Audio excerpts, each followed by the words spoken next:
सकाळी सकाळी आम्ही कन्याकुमारीला येऊन पोचलेलो आहे। किती वाजता ट्रेन आली? प्रथम अराउंड 4च्या आसपास ट्रेन आली।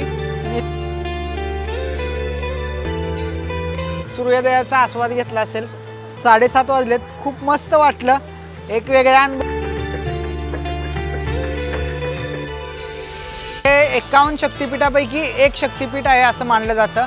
तिथं देवीचा कणा पडलेला असं पोहोचलेलो आहे। साधारण एक 5 ते 10 मिनिटात आपण बघा त्या तिकडून इथपर्यंत असं येतोय। खूप मजा।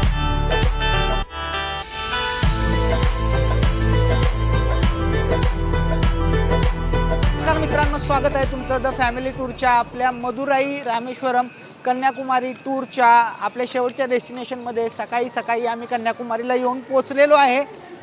किती वाजता ट्रेन आली? प्रथम अराउंड 4च्या आसपास ट्रेन आली आणि इथंच आपण हॉटेल घेतलं आहे। आता आजचं हॉटेल आपण जे लगेच आपल्याला चेक इन दिलं ते ऑफलाईन इथे येऊन घेतलं आहे। खरं निघालेलो आहे आत्ता सनराईज बघण्यासाठी पॉईंटला। थोडंसं वाईब बघा कन्याकुमारीची, बघा सकाळी सकाळची वाईब आहे आणि सगळीच लोक सनराईज पाहण्यासाठी निघत आहेत, पळत आहेत। आम्ही सुद्धा पळत आहे कारण थोडासा उजेड झालेला दिसत असेल तुम्हाला। चला तर सुरू करूया आपली द फॅमिली टूर। चला तर फायनली येऊन बसलेलो आहे मित्रांनो। पुढं बघा आपल्या अगेन अथांग समुद्र आहे। पाठीमागं जर बघितलं तर तुम्हाला विवेकानंदांचं स्मारक आणि जे तामिळ कवी आहेत त्यांचं स्मारक दिसेल। तिथेही आपण जायचं आहे। खरं आत्ता आपण वाट बघत आहे। कुणाची वाट बघत आहे नेने? सनसेट म्हणजे सनसेट नाही, सनराईज। सूर्यदेवांची वाट बघत आहे आपण की ते ढगाच्या मागून कुठनं तर वर येतील आणि आपल्याला दर्शन देतील। बघा खरं नजारा बघा मित्रांनो, अतिशय मस्त आहे। खूप सारे लोक येऊन बसलेले आहेत। आपण पुढे येऊन बसलो ॲक्च्युली। सगळे जर बीच बघितले तुम्ही, सगळीकडे तुम्हाला माणसं दिसणार आहेत मित्रांनो। इकडं बीचवर म्हणा, हॉटेलच्या वर म्हणा, सगळीकडे माणसं थांबलेली आहेत आणि वाट बघत आहेत। आपल्यालाच यायला थोडा वेळ झाला असं वाटायला लागलं कारण उजाडलं।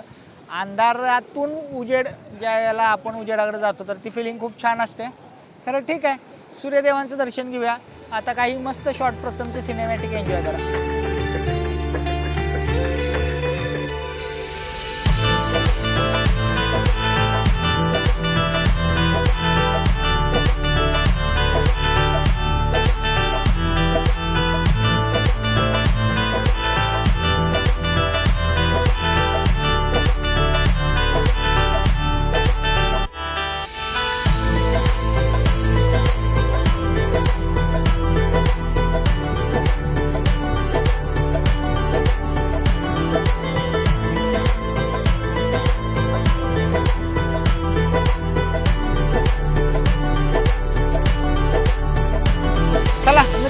आमच्याबरोबर तुम्हीही सनराईज सूर्योदयाचा आस्वाद घेतला असेल। 7:30 वाजलेत। खूप मस्त वाटलं, एक वेगळा अनुभव होता। सूर्याचं रिफ्लेक्शन वगैरे खाली पडत होतं समुद्राच्या पाण्यामध्ये आणि एक डिवाईन मनाला शांतता देणारा एक्सपिरियन्स होता। बघा आता काय प्लॅन काय आहे तुम्हाला सांगतो। थोडंसं चालत चालत बोलूया। तर हे आपल्याला पुढं 2 मेमोरियल आहेत, म्हणजे विवेकानंदांचं मेमोरियल आणि तो स्टॅच्यू तामिळ राष्ट्रसंत किंवा राष्ट्रकवी त्यांना म्हणतात, त्यांचा तो हे आहे स्टॅच्यू आहे, त्याला व्हिजिट करायची आहे। त्याच्या आधी इथे एक मंदिर आहे 51 शक्तिपीठापैकी एक, तर तिकडे जायचं। आता सध्या तरी आपण तिकडे निघालो आहे कारण मंदिर सकाळी लवकर ओपन होतं आहे। तो स्पॉट आपल्याला कवर करायला 9पर्यंत वाट बघावी लागेल कारण 9ला सुरू होतं ते। चला आता चालतच निघालो आहे। आपल्याकडे वेळ खूप आहे आज फक्त आपण कन्याकुमारी एक्सप्लोर करणार आहे। उद्याचा प्लॅन अजून ठरलेला नाही। चला जाऊया, मंदिरात जाऊया, मंदिराचं दर्शन घेऊया आणि मग पुढला प्लॅन। त्याच्या आधी काय तर ज्ञानीचं ह्याचं बघितलं पाहिजे। कशाचं? चप्पलाचं नाही, पोटाचं बघितलं पाहिजे। चप्पल तुटले तर चप्पलाच्या ऐवजी आधी काय बघितलं पाहिजे? पोटोबा बघितलं पाहिजे ज्ञानेचं, नंतर मग विठोबा, होय नाही? चला, ही माझ्या मागे जी लाईन दिसते मित्रांनो, ही लाईन आहे फेरीची। जी बोट आपल्याला ते जे रॉक मेमोरियल आहे आणि स्टॅच्यू आहे तिकडे नेणार आहे। प्रचंड गर्दी आहे बघा। प्रथम बघा, आता लगेच काय आपण या लाईनीत लागायचं नाही।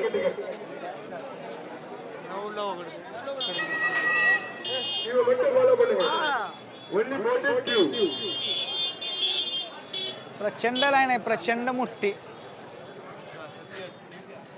चला मंदिराकडे जाऊया आपण, आधी मंदिराचं दर्शन घेऊया. कारण या लाईनीला थांबण्यात काय अर्थ नाही आणि दंगा चाललाय सगळा. तिथंच ते पाठीमागं फिशचं मार्केट होतं, त्यामुळे तिथनं गाड्या येत होत्या प्रचंड.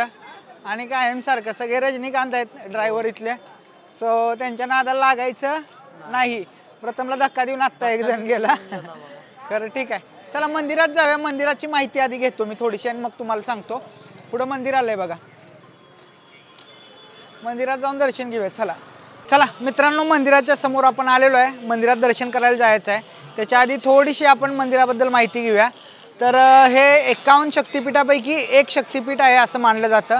इथं देवीचा कणा पडलेला, असं पाठीचा जो कणा असतो, बॅकबोन असतो, ते पडलेलं असं म्हणलं जातं. इथं देवीची पूजा ही कन्या स्वरूपात केली जाते. बाणासूर नावाचा राक्षस होता आणि त्या राक्षसाचा संहार करण्यासाठी देवीनं कन्या स्वरूप घेतलेलं. त्याचबरोबर भगवान शिवाशी विवाह करण्यापूर्वी इथं देवींनी खूप वर्ष तपश्चर्या केलेली, त्यामुळे सुद्धा या ठिकाणाला खूप जास्त महत्त्व आहे. इथून सूर्योदय आणि सूर्यास्त दोन्ही आपल्याला पाहता येतो, त्यामुळे सकाळी आणि संध्याकाळी खूप गर्दी असते परिसरात. आता मंदिर परिसरात आत काय काय अलाउड आहे माहीत नाही आहे, थोडंसं आम्ही जातो, दर्शन घेतो. माझ्या माहितीनुसार पुरुषांनी वरची कपडे काढायचे असतात असं म्हणतात. बघूया, चला आता दर्शन घेऊया आधी. चला मित्रांनो, आत आलोय आणि शर्ट काढायचं आहे. फोन वगैरे घेऊन आत आलोय, कोणी काही अडवलं नाही, चप्पल तिथंच काढल्या.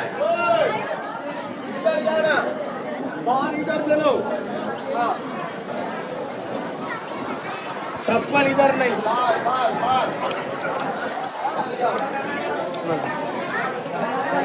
कपडे काढायचे, थोडंसं फोन खाली धरून बोलतोय. आता शर्ट काढणार आहे आम्ही आणि मग दर्शनाला जाणार आहे. थोडं प्रथम दाखवतो बघा, एवढी मोठी लाईन आहे अशी. तिकडून असं परत तिकडे दर्शनाला जायचं आहे. सगळ्यांनी कपडे काढलेत बघा, आता आम्ही सुद्धा काढणार. चला मित्रांनो, आतनं दर्शन करून आलो. आत अव्यवस्था आहे आणि प्रत्येक ठिकाणी जागोजागी तुमच्याकडं पैसे काढायची व्यवस्था आहे. आत लक्षात येत नाही की नेमकं दर्शनाला जायचं कुठनं. आधी इकडं एका बाजूनं सोडतात, परत दुसऱ्या बाजूनं सोडतात.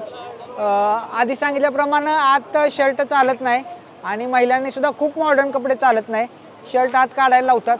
दुसरं म्हणजे लगेच तिथं आत गेल्या गेल्या एक जण नारळाचं वगैरे घेऊन उभा असतो, 100 रुपये म्हणतो, हे घ्या म्हणतो, तुम्हाला डायरेक्ट आत सोडतोय म्हणतो. बरं, आत गेल्यावर नुसतं तुमचं असं नाही की आत गेलं संपलं, आत गेल्यावर 50 रुपये किंवा 20 रुपयाचं तिकीट काढायलाच लावतात. बरं, ते तिकीटसुद्धा असं काही ऑफिशियल नाही, प्रिंटा काढून ऑलरेडी ठेवलेली टोकन असतात, ते तुमच्या हातात टेकवतात आणि गडबड करतात. त्या गडबडीत पैसे काढतात सगळं, लक्षात घ्या. त्यामुळे थोडंसं मूड जातो. खरं आत जी देवीची कन्या स्वरूपात मूर्ती आहे, विलक्षण आहे. त्या देवीचे जी नथ आहे, त्या नथीमध्ये हिरा आहे मित्रांनो. तर तो हिरा इतका तेजस्वी आहे, असं म्हणतात की त्या हिऱ्याला म्हणजे जुन्या काळी मूर्तीतला जो हिरा आहे नाकातला, तो बघून लाईट हाऊस सारखं लोकांना तो चमकायचा, म्हणजे त्याची चमक लाईट हाऊसच्या एखाद्या लाईटीसारखी वाटायची, इतकं ते विलक्षण आहे. मंदिर 3000 वर्ष जुनं आहे असं इतिहास सांगतो. आतलं जे स्ट्रक्चर आहे मेन मंदिराचं, ते खूप जुनं वाटतंय. आत गेल्यानंतर तो फील येतोय. नक्की व्हिजिट करण्यासारखं आहे. खरं ते पैसे आणि बॅगा ठेवण्यासाठी पैसे काढा, चप्पल ठेवण्यासाठी पैसे काढा, प्रत्येक ठिकाणी गडबड दंगा करून जे पैसे काढतात त्याच्यामुळे थोडासा मूड जातो. तर देवीचं दर्शन घेतल्यानंतर मूड परत आणि तुमचा जमतो. आता मंदिराच्या बाहेर येऊन आम्ही इकडं परत आणि जे समुद्र आहे आणि रॉक मेमोरियल वगैरे जे आहे तिथं बसलोय. आता इथं सुद्धा पाठीमागं काही स्ट्रक्चर आणि मंदिरं दिसत आहेत, तर ती काय काय ती जाऊन आता व्हिजिट करणार आहे आम्ही. चला.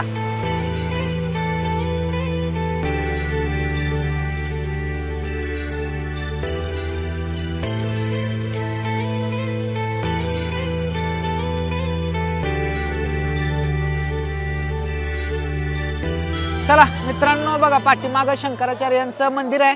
आपण इकडून आलो, तिथं एक गणपतीचं मंदिर आहे आणि इथं त्रिवेणी संगम आहे बघा पुढं. त्रिवेणी संगम म्हणजे कोणता सांगा बरं मित्रांनो? अरबी समुद्र. आता अरबी समुद्र माझ्या अंदाजानं सांगतो, इकडच्या बाजूचा अरबी समुद्र, समोर हिंदी महासागर आणि इकडं बंगालचा उपसागर, असा या 3 सागरांचा त्रिवेणी संगम इथं आहे असं म्हणतात. आता इथून एक आम्हाला पाहायला मिळालं, तो म्हणजे हा बोर्ड. संध्याकाळी 6:45 ते 9 वाजेपर्यंत इथं 3D laser and sound show असतो, लाईट शो असतो, तर तो पाहायला आपण यायचं आहे. तोपर्यंत आता इकडं जाऊया. आपण इकडं आलो, इकडच्या बाजूला जाऊया, लाईट हाऊस वगैरे सुद्धा तिकडे दिसते बघा. इथं सुद्धा मंदिर आहे. आता हे सुनामी मेमोरियल पार्क 2004 साली खूप मोठी सुनामी आलेली, त्याचा फटका इथंही बसलेला, त्याच्या स्मरणार्थ बांधलेलं सुनामी पार्क आहे. जागेचा व्हाईब खूप आउटस्टँडिंग आहे, होय ना प्रथम? जे आउट ऑफ वर्ल्ड फिलिंग येते इथं आल्यानंतर, पूर्ण रिलॅक्सच आहे. समुद्र सुद्धा इथं जर तुम्ही बघितला, म्हणजे आता तुम्ही येऊन खरं अर्थानं बघितला पाहिजे. इथं व्हिडिओमध्ये तुम्हाला कसा दिसतोय सांगता येत नाही, तर समुद्र सुद्धा वेगळाच वाटतो नाही प्रथम. म्हणजे जरी लाटा वगैरे मोठ्या असल्या तरी सुदिंग वाटतोय, म्हणजे मनाला शांतता देणारा वाटतोय समुद्र इथला. पाणी वगैरे तर बेस्टच आहे, म्हणजे पाण्याचं निराशारपणा म्हणा, स्वच्छ आहे समुद्र एकदम. खरं या लाटा उसळत आहेत मोठ्या, खरं इथं आम्हाला भीती वाटत नाही. खूप वेळेला असं होतं की भीती वाटते ना लाटांची. समुद्र लांब लांबपर्यंत जर बघितला, थोडासा उथळ दिसतोय, म्हणजे पांढरटपणा जो समुद्रात दिसतोय किंवा त्याच्या ज्या लाटा दिसत आहेत त्याच्यावरनं उथळ हे जाणवत आहे. खरं खूप छान आणि मस्त वाटतंय बघा. इथली वाईबच वेगळी आहे. आणि इथं सगळं शॉपिंगचा सेक्शन आहे असं मला वाटतंय. आता काही शॉपिंग करणार नाही, मुलांना काहीतरी घ्यायचं आहे. खरं बघू, संध्याकाळी बघू, आहे ना प्रथम? एक शॉपिंग आपल्याला करायची आहे. काय करायची आहे? ज्ञाना दाखव काय झालंय. मगाशी दाखवत होती. ज्ञानाचा सँडल अर्धा तुटून गायब झालाय, त्यामुळे ज्ञानाला आपल्याला चप्पल घ्यायचं आहे. तिथं वगैरे बसायला सुद्धा भारी आहे बघा मित्रांनो. चला आता हे संध्याकाळी बसूया. आता आपल्याला तिकडे जायचं आहे. फेरी सेवा तिथं सुरू दिसते बघा.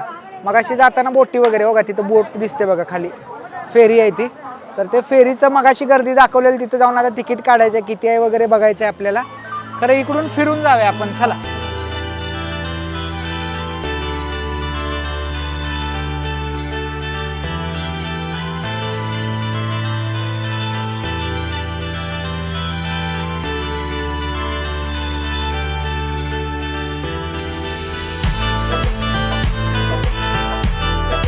चला मित्रांनो, नाश्त्याला घेतलेला आहे आपण, तिथनं वर चालत आलो.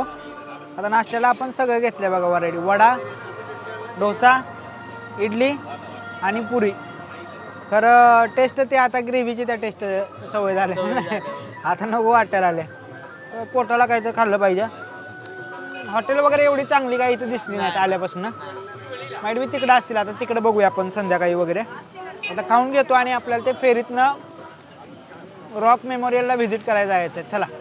तर मित्रांनो बघा, ज्ञानाचं चप्पल तुटलेलं, आपण चप्पल घेतले ज्ञानाला, आणि बरोबर ज्ञानाला पाहिजे तसं मिळालं. बटरफ्लाय. अगं तोडलंच बटरफ्लाय हे ज्ञाना, ती घुसवत्यात लगेच. ज्ञानानं लाईव्ह उद्घाटन केलं होय की नाही? फक्त ही निघालंय, ही घुसवत्यात ते, तोंड पुढं करते.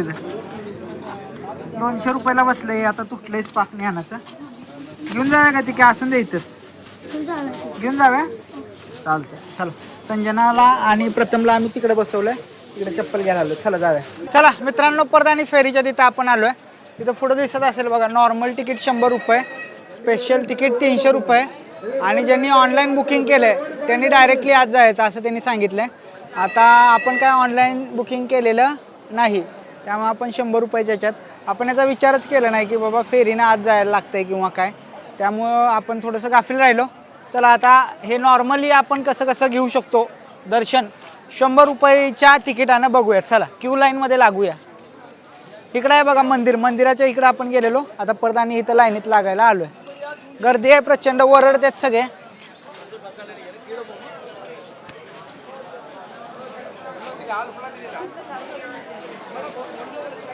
बघा ही लाईन इथनं अशी आहे. माझ्या मध्ये पलीकडं 300 रुपयाची लाईन होती तिकडच्या बाजूनं. मग अशी आलो त्यावेळेला तिकडं सुद्धा खूप दंगा सुरू होता. ऑनलाईन बुकिंगचा काय सीन आहे बघतो जरा आता मी. मित्रांनो बुकिंगच्या लाईनमध्ये उभा राहिलो, खरं तोपर्यंत ऑनलाईन बुकिंगचा सीन बघितला.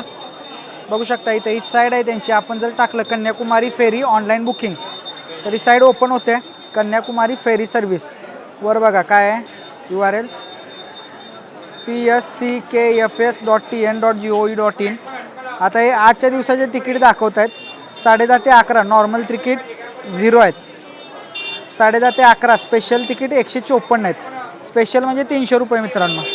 नॉर्मल तिकीट परत 11 ते 11:30 0 आहेत. 11 ते 11:30 स्पेशल 139 आहेत. 11:30 ते 12 नॉर्मल 1 शिल्लक आहे. ते नॉर्मलचंच दाखवतो तुम्हाला. 12 ते 12:30 7 शिल्लक आहेत. त्या टाईम फ्रेममध्ये आपल्याला सोडणार.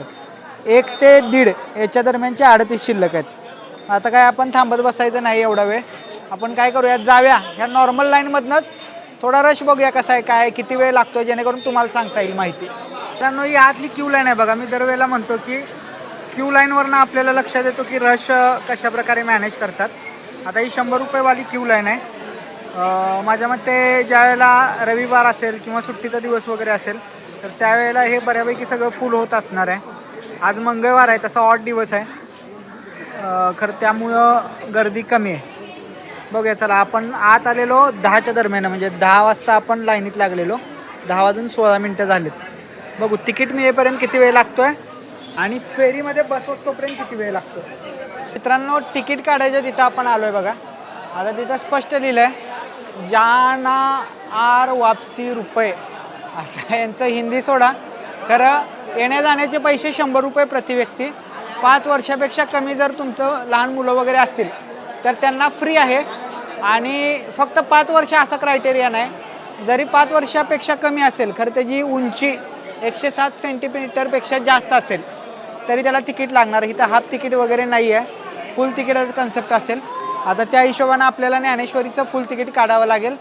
चौघांचे 400 रुपये आपल्याला स्पेंड करायचे, जाण्याचे येण्याचे.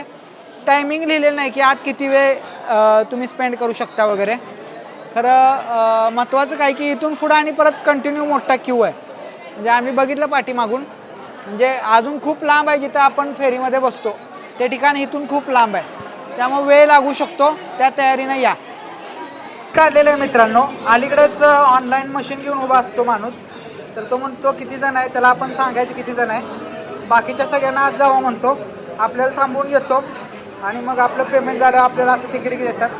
तिथनं आत सोडताना तिकीट परत फाडून आपल्याला देतात बघा, व्हेरीफाईड. आता परत आणि इथं लाईन आहे मोठीच्या मोठी बघा, पुढेपर्यंत दिसते. मला एक मंदिरातलं कळतं की मंदिरात दर्शन घ्यायचं आहे म्हणून आपण एवढा वेळ लाईनीत थांबतो, हे करतो.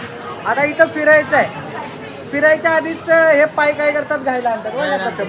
तिथं माणसानं फिरायचं कसं, एक्सप्लोर कसं करायचं, मज्जा आहे. तर आता एवढं हे इथंच नाही, पुढे जाऊन आणि चालायचं आहे. मला वाटतं एवढंच असेल, नाही आहे अजून, खूप खूप चालायचं आहे आपल्याला. चला, त्या आपण क्यूमधनं इथनं बाहेर आलो आहे बघा, मगाशी दाखवलेलं. आता इथं अजून एक इंटरेस्टिंग गोष्ट काय आली बघा. ही जी क्यू आली ही 300 वाल्यांची आहे. ओके, आता ती क्यू आणि आपली क्यू, म्हणजे 300 वाले आणि 100 वाले, म्हणजे श्रीमंत आणि गरीब एका ठिकाणी तिथं या मोठ्या क्यूमध्ये लागलेले आहेत. मला जर विचाराल तर खूप मोठा फरक पडतो 300चं तिकीट काढल्यावर. लई टायमिंग वाचतंय असं सध्या तरी आत्ताच्या सिनेरिओवर मला वाटलं नाही. ज्या वेळेला खूप जास्त गर्दी असेल, तिथला जो मोठा क्यू दाखवला, इथला जो मोठा क्यू दाखवला, हा जर पूर्ण भरलेला असेल तर त्यावेळेला 300च्या तिकिटानं माइट बी तुमचे तासभर 1.25 तास वाचू शकतात. अदरवाईज इथं येऊन परत सगळे एकत्रच आहात, लक्षात घ्या. त्यामुळं आता बघा, एवढा आणि क्यू आता क्लिअर झाला पाहिजे. पटपट होईल मला वाटते, कारण एका गोष्टीत जास्त माणसं बसणार. तिथं आता त्याला बोट म्हणतात, फेरी म्हणतात, काय म्हणतात मला माहीत नाही. कारण आमच्या ईश्वरपूरमध्ये समुद्र नाही, होय नाही. त्यामुळं जर काही चुकत असेल इकडे तिकडे तर सांभाळून घ्या. खरं निघाले बघा फेरी. काय एका फेरीमध्ये जाग्यावर एकदम माझ्या मते 60-70 माणसं, 100च्या आसपास माणसं बसतात. त्यामुळे हा क्यू लगेच क्लिअर होणार 100%. बघा आता किती वेळ लागलाय, 10:34. आपण 10ला आत आलेलो, 10:34 पर्यंत इथं आलोय. आता इथनं फेरीमध्ये बसायला किती वेळ लागतोय बघूया, चला.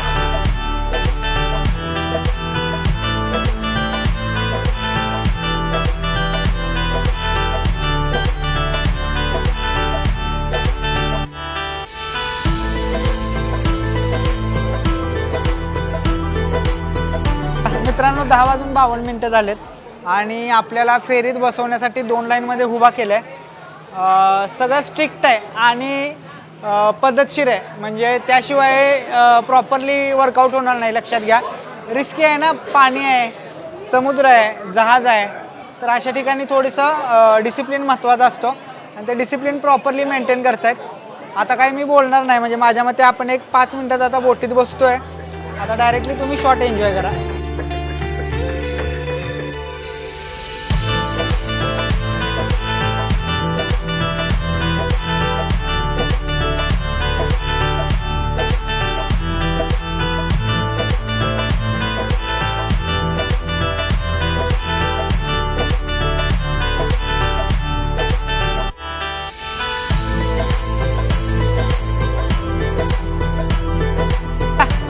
मित्रांनो पोहोचलेलो आहे. साधारण एक 5 ते 10 मिनिटात आपण बघा त्या तिकडून इथंपर्यंत असं येतोय. खूप मजा येते कारण लाटेच्या प्रवाहाबरोबर नाव वर खाली होते. कधी एकदम मोठ्यानं वर जाते, खाली येते, पाणी उडतंय अंगावर, माणसं दंगा करतात, एन्जॉय करतात, भारी वाटतंय. आता इथं सुद्धा आपल्याला तिकीट काढायचं आहे. बघा तिकीट किती रुपये आहे? 30 रुपये आहे. आता इथं काय काय बघणार आहे आपण मित्रांनो? विवेकानंद मेमोरियल आणि थेरुवेल्लुवर यांचा पुतळा जो तिकडे तुम्हाला दिसतोय बघा. या दोन गोष्टी बघायच्या आहेत आपल्याला. वर जाऊया, तिकीट काढतो आधी, वर जाऊया, तुम्हाला थोडीशी हिस्ट्री सांगतो. चला.